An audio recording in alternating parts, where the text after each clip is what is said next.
My niece called me a slur she learned from her dad, who thinks I'm not a real man for doing housework. I demanded an apology, they refused, so I stopped babysitting. Now my family is upset I'm not manning up over being called a F-word. Posted by you/fluffbuffer23. I, 29M, and my wife, 30F, have 2 kids, 5M and 3M. My wife works a full-time office job, while I work from home with extremely flexible hours. Basically, as long as I meet my deadlines, no one really cares how many hours it took or what time of day I work, outside of some Zoom meetings. My sister, 26F, let's call her Barb, and her husband, 30M, let's call him Nick, live nearby and work full-time jobs. They have a daughter, 5F, let's call her Tracy. Because of my comfortable work schedule, when our kids started going to daycare, we basically decided that I would drop off and pick up my niece from daycare alongside my own kids. I didn't really mind, and I thought it was great for my kids to spend time with their cousin. I get along with Tracy as well and always thought I was her cool uncle. She's a sweet kid and usually well behaved. So anyway, most days I bring her and my kids back to our house, make them snacks or dinner, and in the afternoon or evening, my sister comes to pick them up. A few days ago, the 5-year-olds were watching Bluey on the TV while I was preparing snacks with my 3-year-old, and I suddenly heard yelling. I rushed over to see what was happening, and my son was yelling at Tracy, "My dad's not a girl," while my niece yelled back, he's a F-word. That's like a girl. The word is different in my language, but the meaning holds, as does the distinction between using it versus simply addressing a gay person. I was kind of in shock at first, but I turned off the TV and sat her down to explain that this is a very bad word and we shouldn't call people that. I also explained that, regardless, I'm not a girl. Because this is a bad word, I told her she should apologize to me because we don't act mean to each other in this family, and that if I hear it again, I'm going to talk to her parents, and she'll get in trouble. She said she wouldn't get in trouble because that's what her dad called me, and he's not in trouble. I was stunned. I told her that regardless of what her dad said, it's a very bad word and she's not to use it with me or in my presence, and that she should apologize regardless because it hurt my feelings. She did apologize because she's a really good kid. We talked some more, and I prodded her about other things her parents said. From what I gathered, getting info out of a 5-year-old being obviously a difficult and unreliable process, Nick, my brother-in-law, told my sister in Tracy's presence that men shouldn't be sitting at home all day doing childcare, that cooking is a woman's duty, as is cleaning, and really most of the things I do around my house. He said I'm a girl. I interpret this as not really a man, because I do housework and my wife earns more money than I do. I explained to Tracy as best I could that men and women can work from an office or from home, and that my wife or Barb working long hours from the office doesn't make them men, and vice versa. I didn't dwell on it with her since it's not really her fault. I didn't immediately bring it up with my sister because I figured it would be a difficult conversation, and I didn't want to have it in front of the kids. I also wanted to talk it out with my wife first. I talked to my wife that evening, and she seemed really upset as well. I told her that I think I should demand an apology from Nick and my sister, and she agreed. I called my sister and told her what happened. She said that it's just a word and I'm blowing it out of proportion, and obviously Nick doesn't dislike me. I said I don't care whether he does or doesn't dislike me, he is talking crap about me behind my back to my niece and to her, and she is apparently very chill about this rather than standing up for me. She said that's how Nick is, and I should stop being a drama queen. I told her to screw off, and if that's how she felt, she could pick up her own child from daycare, and I hung up. I know it was really short notice and rude, but I really felt like I was being disrespected by people I've done so much for over the years, and they are my family. My wife said she understood and that I shouldn't back down until I at least get a proper apology. The next 2 days were a weekend, and there was no daycare. I assumed there would be calls or texts from Barb, but there was nothing. In fact, the suspicious lack of messages or calls made me think she didn't take my words seriously, which actually made me angrier. The calls did come when it was time to pick up Tracy for daycare, and I, obviously, didn't come. I dropped my own kids off and didn't even answer for a while. I know it was petty, but I had been stewing for 2 days and figured letting Barb stew for a few hours seemed really appropriate and felt really good. Around noon, when she called again, I did pick up. I was going to smugly tell her that I was ready for my apology and we could put it behind us, but I didn't get the chance.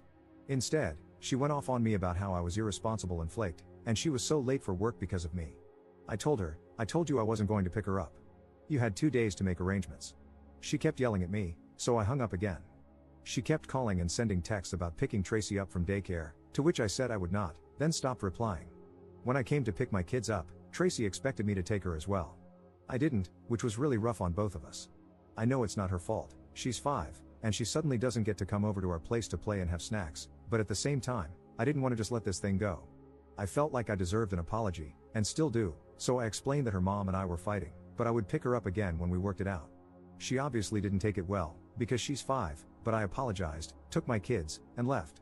A bit later, I got a call from my mom. Barb roped her into picking up Tracy, but my mom is disabled, so she was having a really hard time with Tracy. She asked me why I was being mean to Barb.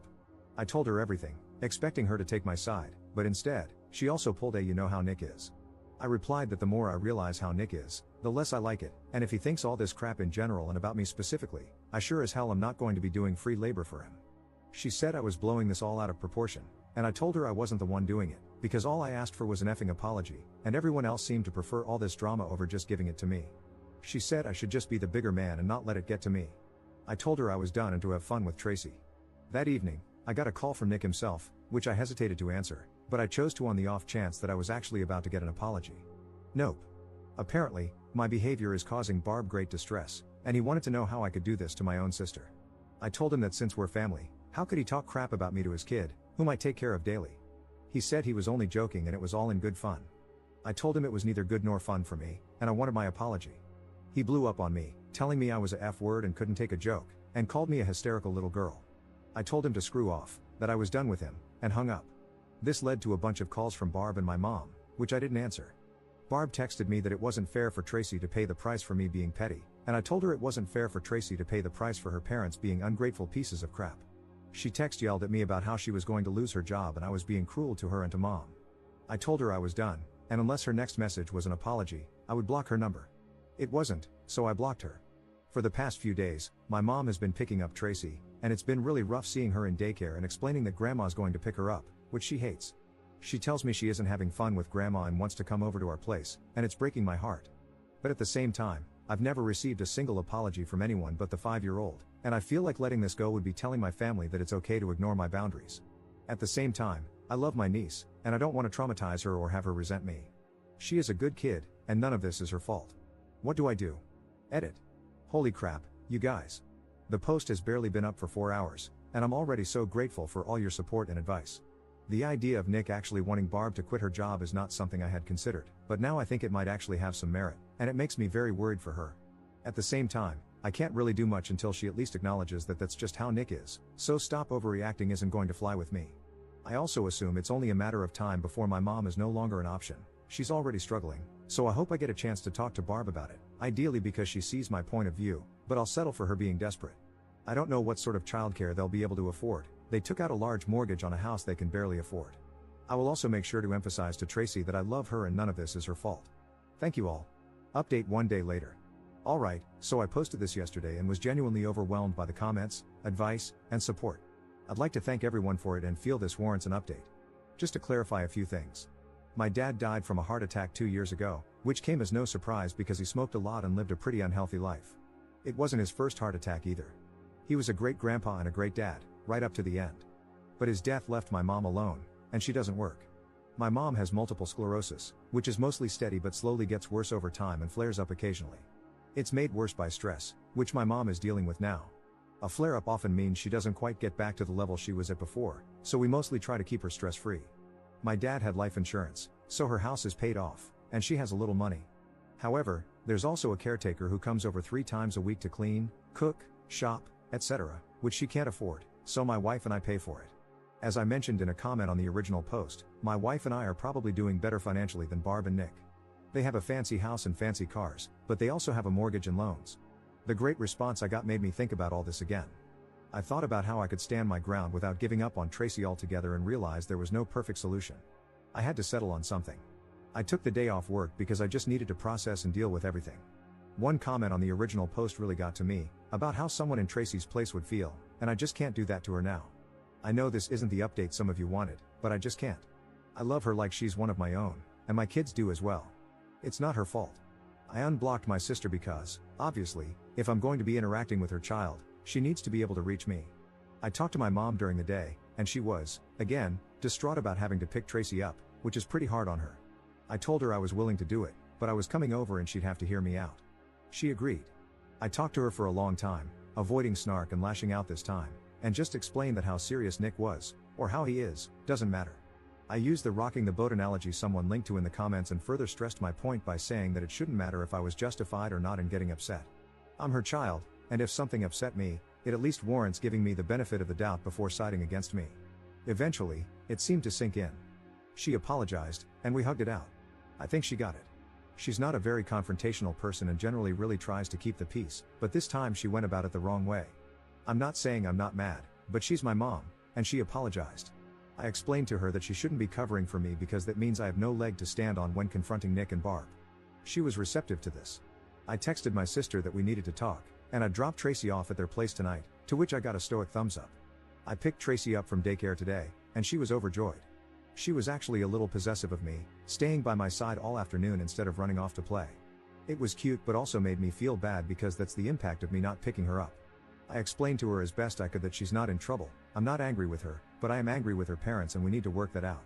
I promised to do my best not to stop picking her up again, which made her really happy.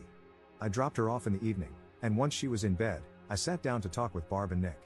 I told them flat out that mom wasn't going to be covering for them anymore, and if they didn't let me finish what I had to say, I'd get up and leave, and they could find new arrangements for Tracy. I didn't mean it, but they didn't need to know that. They weren't happy, but they were willing to listen, so that's progress, or at least the threat worked. I explained that this was the situation now. I don't need them to mean their apology, but I sure as hell was going to need one. This was about principle now. I've spent years taking care of their child, and if they wanted to be pricks, I wasn't going to do it for free. So this is how it goes now. 1. I am no longer going to be dropping her off in the mornings until further notice. There was no excuse for the way Nick acted, and it needs to have some lasting impact. 2. I'm no longer going to be paying for family outings and vacations. It's a man's job to support his family, so good luck with that. The exception is Tracy, she is always welcome. 3. If I hear any more BS being talked about me behind my back, I'm going to start charging them for my services. My plan was to dangle the thing they want, childcare. Restore it, but at the same time enforce some repercussions and the threat of things getting hard for them again. I also laid it on pretty thick about how I'm a man and obviously have my pride, and I can't have that disrespected, even by my own family. I don't really consider Nick family, but figured he wouldn't catch on. Nick was not happy about this, and my sister had to take him outside to talk it out without me. Eventually, they agreed to it, and I got my, admittedly half-hearted, apology. I could probably press it further, but I didn't want to risk having to either back down or hurt Tracy again, so I took it. There were no tears and no warm hugs, but I got to walk away with what I wanted, giving them some payback without giving up my time with Tracy. I still plan to talk to my sister alone about her relationship with Nick and how she sees me, but I figure I should let things calm down a bit before doing so. I know this isn't the resolution some, maybe most, of you wanted, but at the end of the day, I need to find a solution I can live with, and for me, this is it. I'll update if anything changes. Relevant comments. Commenter. You were paying for their family vacations? Damn. Ops response. I thought I was paying for our family vacations, but honestly, since my wife makes more than me and is primarily in charge of our finances, she could be considered the one paying. Her income essentially keeps us housed and fed, while my salary serves as the fun fund. She was always very excited about this because she doesn't have much family remaining. Having Barb, Nick, and Tracy, along with her sisters, made her feel like she had a big family. She felt this justified the expense and made her genuinely happy. Obviously, she is now furious with them. I don't think either of us will feel comfortable paying for them again, and they probably can't afford to come along. I do hope we will still get to bring Tracy, at least. Second update 3 months later. These past few months, things have been tense, but okay. I haven't gone back on my word about dropping her off and haven't been paying for meals or anything, really. Also, having realized what sort of man Nick is, I've been gently trying to get some alone time with my sister and ask her some questions about their relationship. Has he been isolating her? Is she financially dependent on him? Can she go out with her friends? How jealous does he get? Some of her answers made me a little uncomfortable, but I can't really force her into anything. I'm not trying to excuse the way she treated me, but I also think she's in a bad situation herself, and I don't want her to become more isolated than she already is. So, I'm gently trying to guide her down the right path, dropping hints like, "Isn't it like what your really bad ex used to do?" and the like. I don't think she quite realizes how deep into this she is, but I also know from past experience that forcing her into anything will mostly cause her to pull away and become more stubborn. So, I'm trying to guide her to the right conclusion gently while making sure she knows she has a place to go and someone to support her if she ever chooses to break things off. Nick hasn't really been anything with me. I don't think his feelings about me have changed much, but he's basically avoiding interacting with me and has to work a lot when we get together as a family, which I think might be the best outcome for everyone involved. Tracy has been sweet. She's slowly learning to read alongside my oldest and still enjoys bad words. We just use less mean bad words now. Hoop has been a hit. She's now a big fan of the Tom Carty song Have You Checked Your Butthole? We've been pretty good about making clear the difference between rude words and hurtful words. Over the holidays, we went on a trip.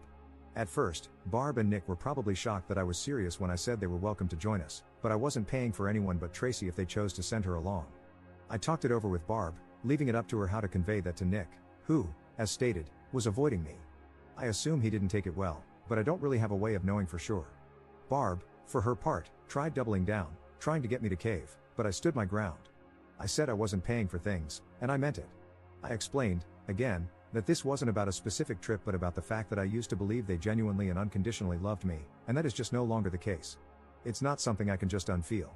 I need this to feel like I'm standing up for myself, and she can choose to respect my feelings and my decision or be angry, but I won't back down on this.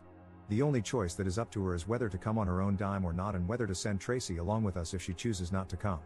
She ended up sending her along, and we had a blast. My wife seems much relieved to no longer have to put up with Nick as often. She apparently had him pegged from the get-go but wanted me to come to my own conclusions and was hoping he wasn't as bad as he initially seemed to her. She's glad I'm standing up for myself and that we still get to hang out with Tracy. I still hope someday Barb comes to her senses about her situation, and I will fully support her if she does, despite not quite being over what she either thought about me or at least didn't stand up for me to Nick about. But she's still my family. Regardless, thank you to everyone for your support and advice. Relevant comments. Commenter. Op is a better person than I am. I would not be giving them free daycare after all the crap talking and doubling down. Nick is a real piece of work. On one hand, he's challenging Op's manliness, on the other hand, he's accepting free daycare and vacations from a man he doesn't respect because he has overextended himself with a big house and fancy cars. Commenter 2. I don't know. I mean, Op loves this little girl and knows she is otherwise not well taken care of. He saw her every day that she wasn't with him because he still picked up his own kids and watched this little baby break down daily because of how much she loves and misses him. That's heartbreaking. I do think I would try to be there for my niece as much as possible, especially if I believed her parents were a bad influence and knew she was otherwise not well cared for. I completely understand anyone who chooses not to provide care for the girl anymore. But at the same time, I understand why he does it, for the little girl, not her jerk parents.